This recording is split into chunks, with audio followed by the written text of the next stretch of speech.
नमस्कार दोस्तों, स्वागत है आपका और आपके साथ मैं हूं आशिमा त्यागी।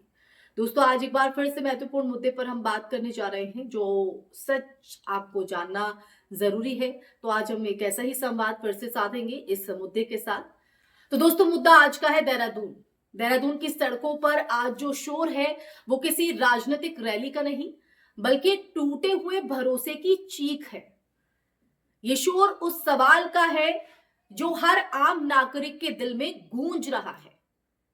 क्या इस देश में न्याय पाने के लिए सड़कों पर उतरना जरूरी हो गया है? अंकिता भंडारी का नाम पर उठती ये जो आवाज है, दरअसल एक अकेली लड़की की कहानी नहीं है, बल्कि उस सिस्टम पर आरोप है जो ताकतवरों के सामने अक्सर चुप हो जाता है। जब लोग कहते हैं कि ये लड़ाई अंकिता की नहीं, हर बेटी की है, तो दोस्तों ये सिर्फ नारा नहीं बल्कि एक कड़वी सच्चाई बन है। अंकिता भंडारी का जो मामला है वो इसलिए भी झकझोरता है क्योंकि इसमें सवाल सिर्फ एक अपराध का नहीं है बल्कि सत्ता, पैसे और संरक्षण का है। शुरुआत से ही आप देखिए, शुरुआत से ही ये जो मामला है वो शक के घेरे में रहा।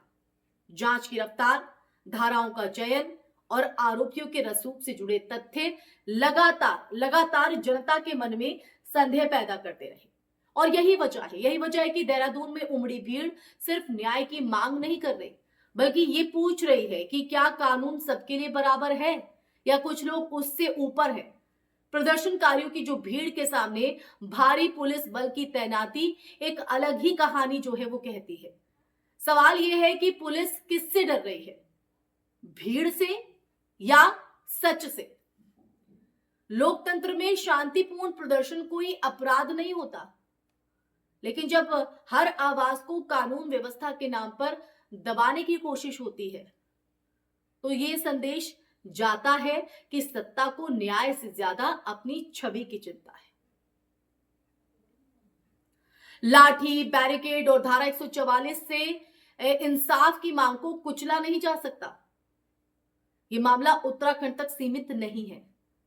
देश भर में आप देखिए, देश भर में महिलाओं के खिलाफ अपराधों के जो आंकड़े हैं वो बताते हैं कि समस्या सिर्फ अपराधियों की नहीं बल्कि कमजोर जांच, ढीले अभियोजन और राजनीतिक हस्तक्षेप की भी है। निर्भया के बाद हमने तेज न्याय का वादा सुना। जी हां, तेज न्याय का, फास्ट ट्रैक अदालतों की बातें हुई, लेकिन जमीनी हकीकत अगर हम देखें तो धरातल पर यह हकीकत है कि आज भी पीड़ित परिवारों को सड़कों पर उतरना पड़ता है। अंकिता के माता पिता की पीड़ा उन हजारों परिवारों की भी पीड़ा है जो सिस्टम के दरवाजे पर सालों से दस्तक दे रहे हैं। सोशल मीडिया ने इस आंदोलन को नई ताकत दी है। सोशल मीडिया, एक्स, इंस्टाग्राम और यूट्यूब पर लोग सवाल उठा रहे हैं, सबूतों की बात कर रहे हैं और यह सुनिश्चित कर रहे हैं कि मामला ठंडे बस्ते में ना चला जाए। सत्ता को यही डर है याददाश्त, क्योंकि जब जनता याद रखती है ना, तब न्याय में देरी भी अपराध बन जाती है। इतिहास गवाह है दोस्तों, इतिहास गवाह है कि जिन मामलों में जन दबाव बना रहा वहां सिस्टम को झुकना पड़ा। असल सवाल अगर देखें तो वो अब ये नहीं है कि दोषी कौन है, ये तो जांच और अदालत तय करेगी। असली सवाल ये है कि क्या जांच निष्पक्ष है, क्या अभियोजन ईमानदार है और क्या राजनीतिक संरक्षण पूरी तरह से हटाया गया है। अगर इन तीनों का जवाब साफ हां नहीं है तो आंदोलन का जारी रहना बिल्कुल जायज है।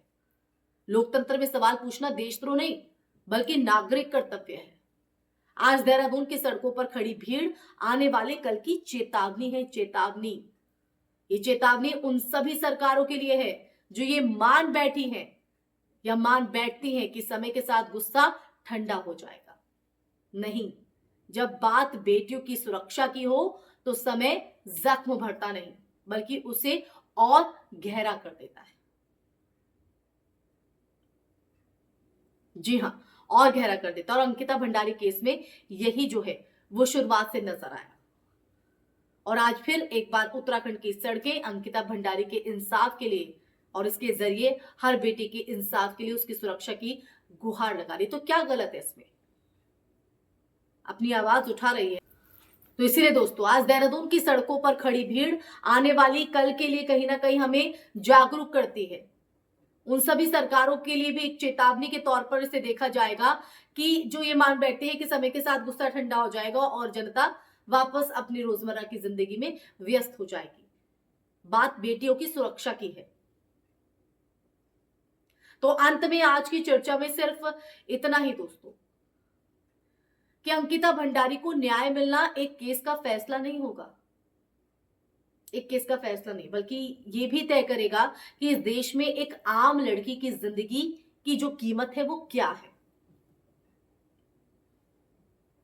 और सवाल इसलिए है क्योंकि हम आए दिन देखते हैं बेटियों के खिलाफ किस तरह से अपराध लगातार बढ़ रहे हैं। सुरक्षा का दावा तो जरूर कर दिया जाता है, लेकिन दावों और वादों में, यानी कथनी और करनी में फर्क नजर आता है। इसीलिए मैंने कहा कि बेटियों की सुरक्षा की अगर बात हो तो समय जख्म भरता नहीं है, उन्हें और गहरा कर देता है। इसलिए अंकिता भंडारी का जो न्याय है वो एक दिशा और दशा दोनों तय करेगा। आम लड़की की जिंदगी की कीमत क्या है ये बताएगा। अगर दोषियों को सख्त सजा मिलती है तो ये भरोसे की जीत होगी, और अगर नहीं मिली तो आप याद रखिए कि देहरादून की ये आवाज आज भले सड़कों पर है, कल पूरे देश में गूंजेगी, क्योंकि ये लड़ाई रुकेगी नहीं जब तक न्याय नहीं मिलेगा।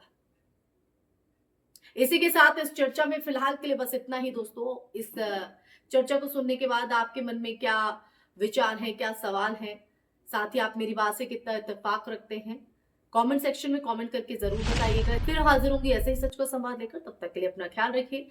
जय हिंद, जय भारत, नमस्कार।